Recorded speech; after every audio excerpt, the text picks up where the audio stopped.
What up, Generals? Eli Owens and Kayla Cumbie here, and we have a lot to cover today on the 5-Star News. Yes, Eli. First, we'll have a coronavirus update.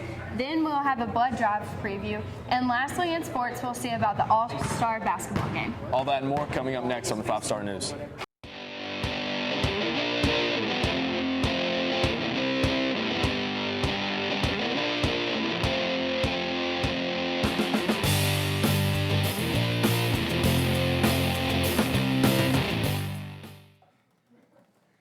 Welcome into the 5-Star News, everyone, and even with the 3-day weekend, we'll still bring you a show this Tuesday and Thursday. You are right, Kayla. From your cutest and best anchors, let's get right into the show. And as always, we have What's Up Heritage first, so let's send it over to Cameron Smith and Luke Bussey to keep us updated for the rest of the week.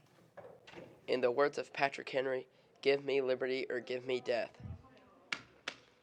Doesn't have much to do with this, but What's Up Heritage? Let me get you caught up on all things going around Heritage. So first off, prom tickets are on sale now. If you're planning to go to prom, I would purchase a ticket because you need a ticket to get in. They are $60 right now, and if you wait, they could go up to $70. So get them while they're cheap. Second off, there is no school Friday. So if you were planning on going to school Friday, don't. There's no school. Also, Skills Trip is Thursday through Saturday, where people from Skills USA will go down to compete in various things and hopefully get first place in all of them. So this has been What's Up Heritage. Let me send it over to Cameron Smith for your weather. Thanks, Luke, for getting us caught up on What's Up at Heritage. Now onto your 5-day weather forecast. Tuesday, we'll have a high of 65, a low of 54, with a 90% chance of rain. Wednesday, we'll have a high of 70, a low of 54, with a 20% chance of rain. Thursday, we'll have a high of 72, a low of 59, with a 40% chance of rain. Friday, we'll have a high of 63, a low of 50, with a 70% chance of rain. And Saturday, to round it all off, we'll have a high of 63, a low of 53, with a 50% chance of rain. Now, I have a joke for you guys. What kind of shorts do clouds wear? Yeah, it's thunderwear. Back to you guys. Thanks for keeping us up to date on our announcements and weather for the rest of the week. Now, right into the news now, and let's get you started with a huge story all around the nation. Yes, Eli, if you haven't heard, the coronavirus has hit the U.S. and it has also hit the state, Georgia. That is pretty scary, Kayla, but let's send it over to Isaiah Lewis and Morgan Trotter, who talked to members of our very own HOSA team to get some info on this. Take it away, guys. Hey guys, this is Health Talk with HOSA. Today we're going to be talking about the coronavirus, and Nehemiah's going to give us a few points. Nehemiah? If you're sick, stay home, don't take medication, and come to school anyway. If you have a fever, do not return to school until you are fever-free for 24 hours without fever-reducing medication. Now, on to Anna. Hi. Please wash your hands for 20 seconds with soap and warm water. If that's not available, please wash your hands with an alcohol-based hand sanitizer. Now on to Maisie. Make sure not to touch your eyes, mouth, or nose with dirty hands. And if you cough or sneeze, make sure to use a tissue or try to sneeze or cough in your elbow. Ew! If you think someone's sick, you need to stay at least 3 feet away from them. I should have stayed home. Thanks for that story, you guys. Let's move on to something that also has to do with your health. The blood drive is coming up very soon. Are you donating, Kayla? I was planning on it, Eli. I don't think I will, but I always hear how beneficial it is. Yes, it is for students here at Heritage and people around the community. Well, here's James Walton with the preview. Hey guys, talking to you about the blood drive again. If you work in emergency medicine, I know to y'all warm weather means prom and spring break and getting out of school for the summer. If you work in emergency medicine, it means the start of trauma season. Obviously, because the weather gets warmer, more people are outdoors, and all the things that go with trauma season, car wrecks and deer stands and ATVs and swimming and all those things happen too. So this is a really good time to give to the blood, give some blood, help your community, and we'd appreciate everything you can do to help us out. So I donated blood this last November, and it was a really good experience. If you've never done it before, I highly recommend doing it. I ran on the Alex machine, which is where you donate plasma and blood, and it's really not as bad as everybody says. I mean, you may pass out, but you're going to be okay. Thank you for that story, you guys. Yes, now on to something our state champion dancers got to celebrate last week. They got a very special lunch from the superintendent. I was mostly jealous because they got Chick-fil-A, if we were being honest. Well, let's see what it's all about. Here's Isaiah Lewis with all of the details. For those of you who don't know, this is Coach Morgan, also known as Ellie, and Ellie was a 5-star here at Heritage just a few little years ago. What hasn't been very long at all. She actually graduated from high school and immediately started coaching, right? She's that young. I'm so young. But no, Ellie danced here, and so it's just super cool to see a 5-star coming back and pouring back into the program, and her first year here earning state with these girls. So I'd say that's a pretty good start, and I can't wait to see what they do in the years to come. So this year was the first year that dance has been recognized as a GHSA sport. The dance team has been working since October on their competition routine, and they competed at 3 different competitions this year. And then at the end of this year, February 15th, they competed at state against 26 other teams, and they came home with first out of all 26. So they actually competed in the 3A, 4A category and had the highest score overall. So we're very proud of them. The Board of Education and I recognize the 5-star dance team today, the competition squad, for winning the 3A, 4A state championship. This is the first year that GHSA has held a state championship competition, and our own Heritage High School 5-star dance team has won first place. Today, the Board of Education and I presented them with the Superintendent's Medal of Excellence. The students can wear these medals at graduation. We wanted to recognize their hard work and dedication, and we are so proud that they have brought a state championship to Heritage High School and to Catoosa County. Okay, leading up to our state competition, we practiced and practiced and practiced, and obviously it paid off. And we're super grateful that the superintendent and the Catoosa County Board of Education was able to come and give us lunch and eat with us and congratulate us. And we feel so loved, and yeah, we have medals now. Bye. 5-star. Thank you for that story, Isaiah. Yes, and now let's move on to the entertainment segment of our show. Our newest edition of Fisher's World. This week, Jesse asked folks around the school what they are going to do when they grow up. Take it away, Jesse. Hey everyone, welcome back to Fisher's World. On today's episode, I want to be going around and seeing what people want to be when they grow up and what they want to do with their lives.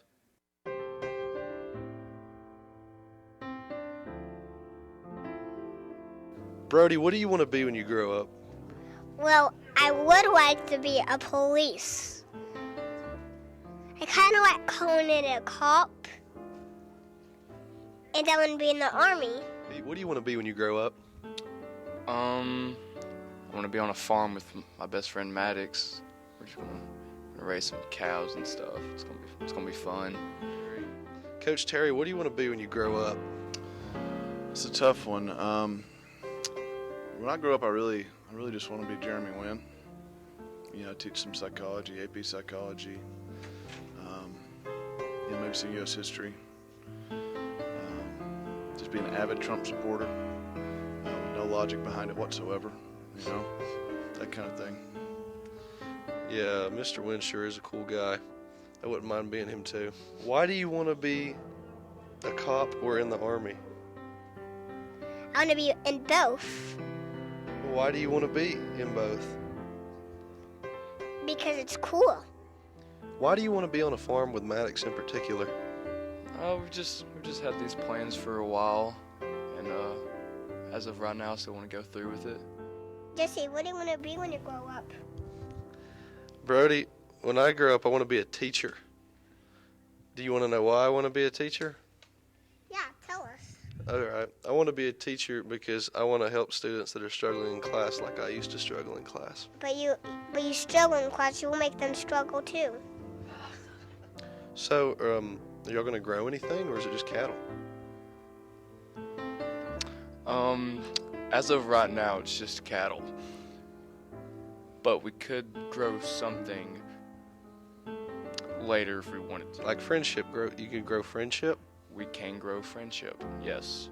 Thanks for joining me on Fisher's World today, everyone. Really appreciate it. What do you want to be when you grow up?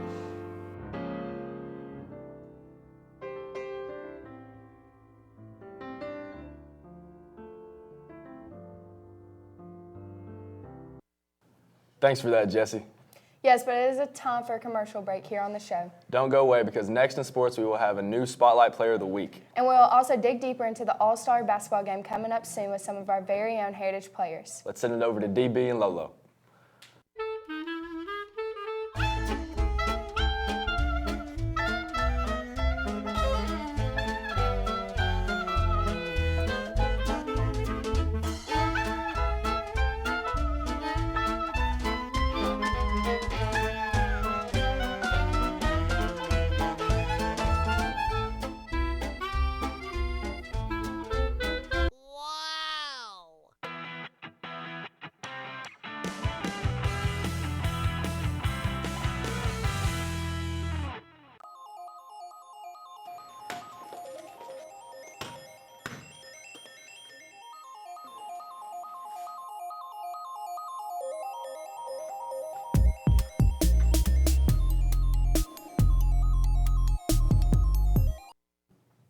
Hey guys, your OG anchors are back. Finally, because you know everyone missed us. Well, to get sports started off, we have a baseball update. The Generals played this past week against Ridgeland in our region opener. Grayson Ward and Caden Snyder have the story. Yeah, our Cullowhilla Creek game that we played here a couple of days ago was a good win for us. Our region place was starting this week as well, so when it come to Cullowhilla Creek, our goal was to try to take those innings on the mound and divide those up, and we were able to successfully do that. J.J. Hunt, freshman for us, went out and retired the first 9 in a row. Struck 5 of those guys out, but kind of set the tone for us there. Got Landon Skeen on the mound, which is another freshman, as well as Zach Barrett. So it was good to get some young arms in there to get them some experience right before region play starts. But it was a good win for us. We did some things offensively that were good at the plate, and really excited about how we ran the bases in that game. And that just kind of bled over to our region opener win, 8-7 win actually over Ridgeland last night. So, Nick Hansen, junior for us, was on the mound, got us deep into the game. Pete Padgett come in and got some of the middle relief, and then Caden Snyder got out there and got the save last night. But, we had a rough inning at the start of the game, kind of answered back, got a couple in the bottom of the first, got a couple more in the bottom of the second, kind of took the lead.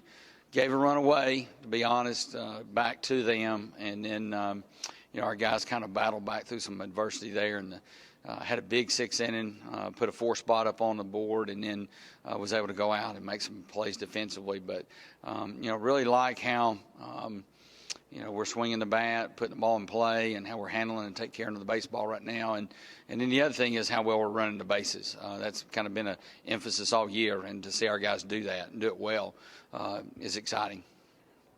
Cullowhilla Creek was a great team, and the defense behind me did very well. After I came out of the game, there were several pitchers that did phenomenal afterward. And we batted great as well. Game started off a little rough pitching. Then once we got out of the first inning, the second inning was pretty good. Then for the rest of the game, mostly I had pretty good defense. The boys made some plays. Came out with the dub. Definitely one of the most exciting games I've ever been a part of. Yeah, so we played Ridgeland Friday. First game went pretty good. We started out kind of slow, couldn't get any runs, and then towards the end they started walking and we took advantage of them. Scored 14 and they scored 1. Second game kind of didn't go in our way that we wanted to go. I think we lost 7-6. But we had a couple opportunities to score. They walked a lot. We just didn't take advantage of that game. But other than that, Kate Canary pitched really good first game, and pitchers kind of threw strikes. So it was overall a good game. Great start to region, guys. Our senior basketball players will be competing in an all-star game. Yeah, I heard about that, but I don't really know much. Kay Collins and Carson Palmer have the preview. Take it away, guys. Yeah, so Saturday we've got a big basketball game. It's going to be a Catoosa Walker all-stars game. It's the seniors. Some of our seniors are playing: LFO, Ringgold, Gordon Lee, Oakwood Christian, Lafayette, Ridgeland. A bunch of seniors from around the area are going to be playing. I think this game is at Ridgeland High School on Saturday. So it should be a lot of fun. Probably be kind of like a pickup game, just, not going to be running plays and stuff like that. It's going to be playing basketball and should be kind of up and down. So looking forward to the game and hope you come out and watch it. This Saturday, we're having the All-Star game, only seniors, up at Ridgeland at 7 o'clock. It's going to be the last time I can play with my seniors, and I'm very excited. I mean, we're all going to go out there and ball up, hit them with everything. I think it'd be pretty fun. Catoosa versus Walker County. I think Catoosa's going to take the win. Honestly, Coots from LFO, the big post they got, he's got some pretty good moves, and he's even got a good jumper on him. So I thought I've always wanted to be able to play with him because he usually does pretty good against us. It feels good to play this last game. It was weird playing the last game at North Oconee because it didn't feel right. I guess it gives us one more chance to play together. It's going to be pretty fun because a lot of the guys I grew up playing basketball with, so I think it'd be a good opportunity. It's pretty cool to have this all-star game that they're calling it with the Catoosa and Walker County because I've never got to play with anyone from Ringgold or LFO, so it should be pretty fun seeing how it is. And I know there's not going to be much defense, so it should be a lot of fun. I guess I'm excited to play with Logan Hollander. He's always pretty fun to play with. I've played with him before in tournaments, and he's a pretty good ball handler and scorer. I mean, it'd be pretty fun. I think it'd be pretty cool to win. It feels good because I wasn't expecting to be able to play another game with all the seniors, and we're all pretty good friends, and I don't know if there was ever a time other than senior night that we were out there just us, so it should be really fun to get to play together one more time. Well, I think it's pretty cool to be playing in the All-Star game coming up. It gives all of us seniors a last chance to play with everybody, and it's going to be cool playing with the other schools against like Ridgeland and Oakwood and teams like that. I think it just gives everybody one last chance to, shine in front of a big crowd. Good luck, boys. Yeah, I wonder if the tennis courts are finally done. Probably not. It's been taking forever. Yeah, tell me about it. Maybe Zach Brown and Jacob Higgins can tell us how close they are to finishing. Show us the update, y'all. Hey, Generals, Dr. Schexnayder here with yet another update on the timeline regarding our tennis court construction and project. We do have some good news and some movement. We had a little break in the weather last week, so all the concrete, the sidewalk and whatnot, all those areas finally got poured. And at this point, there's going to be 5 applications of the actual of what they use for the actual playing surface. So it's kind of like 5 coats of paint, sort of, but it's done in a different material. And then, of course, striping and then the net. So hopefully we're looking at no more than a week and a half left because it looks like the weather overall is going to cooperate a little bit this week. All right, a quick update on the tennis courts is we're still holding out hope that the courts are going to be ready here in a couple of weeks. I got word from Dr. Schexnayder on Thursday that not to cancel any more home matches because he's hoping they're going to be ready before our March 19th match with Pickens. So we've been kind of jockeying around with some other schools trying to work out where we're going to play our home matches. And we had initially moved our Pickens match from here to Lakeshore Park in Dalton, but he said hold out on that. So that gives me a little hope that we are going to have our courts ready before the end of the year, and hopefully we'll be able to salvage a little bit of our season here at home. It's tough to miss the home matches. What's really hard is, though, missing practice because we're practicing, but we only have one court available, and that's over at the middle school. We have to share the 2 courts they have with the boys' team. These courts have been under construction, so they tore them down. Had some really bad problems with cracks and drainage and lots of puddles out there. So they were resurfacing them, and instead of resurfacing them, they just took them all out. So they're redoing the whole thing. So hopefully we'll get some brand new tennis courts. Hopefully soon. We're into tennis. We've been having trouble trying to find places to practice. We've been practicing inside some. This year's weather hadn't been great, so we wouldn't have been able to go outside a whole lot anyway. But it'd be nice to have some new courts. Looks like they're maybe a week away, a week and a half, maybe 2 weeks. We don't know. They really just need a few dry days together where they can get it finished up. But we're getting close now, and I'm looking forward to some new courts. So for practice, we have to practice at the middle school now. And there's only 2 courts, and the boys have to practice too. So there's really only 1 court for us. And so we haven't got a lot of good practices in because we only have 1 court, and there's 12 girls. So we're working with it, and we're trying our best, but once we get the courts, we're going to have 3 courts to practice on, and that is going to be amazing. So I'm really excited for that. Now for our Spotlight Player of the Week. JT Halloran won it this week off the boys tennis team. I don't know much about tennis, but I'm sure he's good. No clue. Our second block class had this story. Maybe they know a little more than us. Let's see it.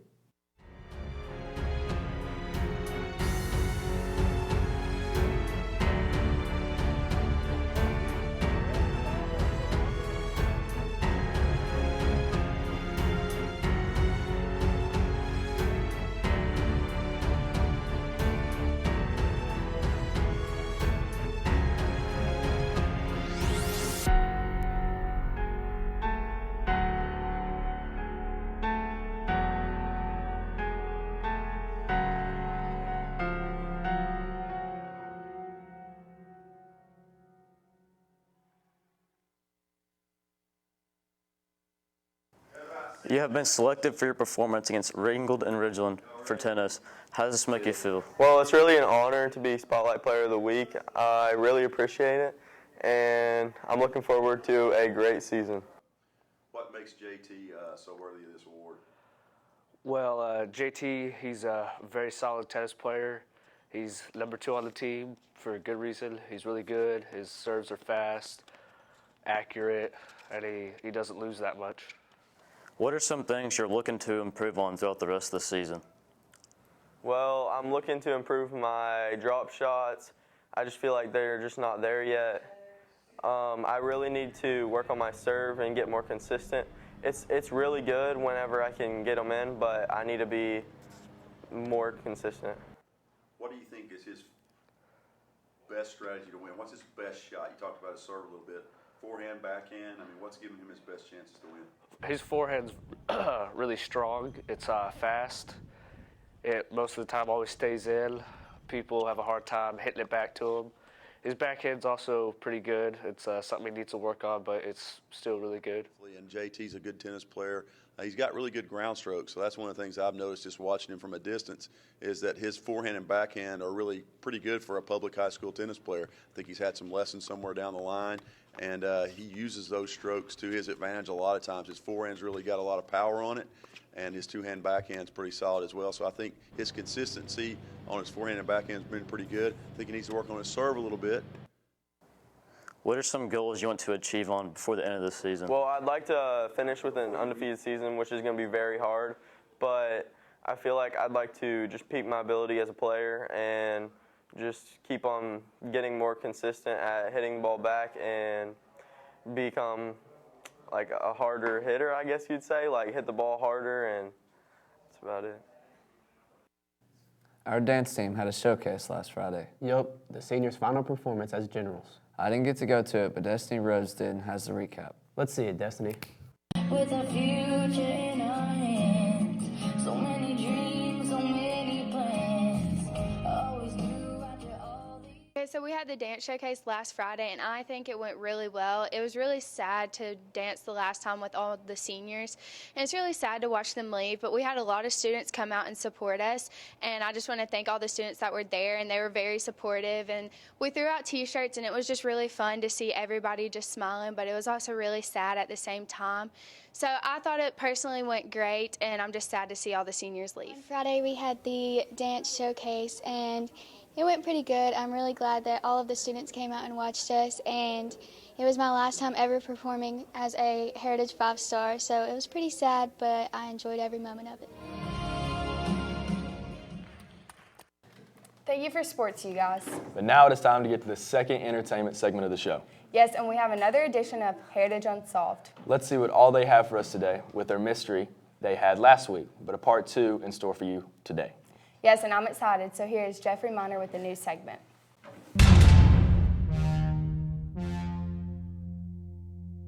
The Stanley Hotel really started to get notoriety when Stephen King stayed there. And there's a lot of speculation from skeptics that's saying that the only reason that the hotel is haunted is because Stephen King stayed there. Stephen King, you harbinger of chaos. Your honest opinion. For me, I have no honest opinion. One of the things I've heard about the Stanley Hotel is the picture that was taken on the stairwell. Oh, the famous stairwell photo, yes. It was taken a while back. This is the photo, and the person who took the photo after they developed it, or whatever they did, I don't know when it was taken, was like, hey, that person wasn't there. But there's a possibility it could be lens flare. Lens Not lens flare. double exposure? Yeah, probably. Probably double exposure. We've talked about the hotel, possibly the hotel's history. It's demons. It's skeletons, literally. Do you think that the ghosts are there to harm people, warn them, or just get kicks out of scaring them? Okay, so there's a cowboy, Mrs. Demon Doubtfire, and a little ghost girl, which is pretty stereotypical. And the 4th floor is extremely haunted, like dangerously haunted. So I don't know. I don't know if it would be haunted or not. I don't know if it's demons or ghosts. I don't know if they...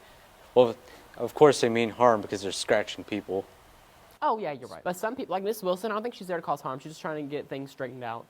Put your shoes under the bed. Can't do anything about it. Yeah. The hotel just immediately just became haunted out of nowhere. And a lot of people think it's from the explosion that happened. Do you think that's true, that it just happened, or do you think that someone brought it there? I mean, there's a lot of possibilities of how a place can be haunted. It can either be, probably not the most likely, and it's also a theory that would go towards more of the Shining, Native Americans, rituals, and then there would be, like, if they had objects in there that were haunted. And also there could just be a possibility that they're not even ghosts, it's just people playing around with their own minds. But what I think is that the hotel, it's not really haunted as much as it is alive. I think that the area that the hotel was built on already had a lot of spiritual activity from years past. And it's not really individual ghosts, it's just like tendrils of the hotel getting in people's head. And maybe along the way, people have died and haunted the place. But I think when it first started, it was the hotel itself. Am I a psychopath? Maybe. But do I care? No, I don't. Anything else you want to say to this? I don't think so. The Stanley Hotel is a very interesting building. Will its secrets ever be solved? Maybe not. But do we hope so sometime in the future? Not really, because a good mystery is always. Well, until next time, I'm Jeffrey Miner. Daniel? Here's Danny.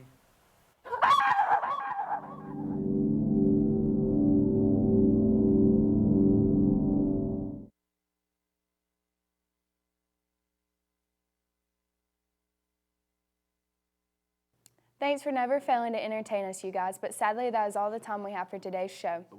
We will be back Thursday with a brand new show. So until then, stay classy, Heritage.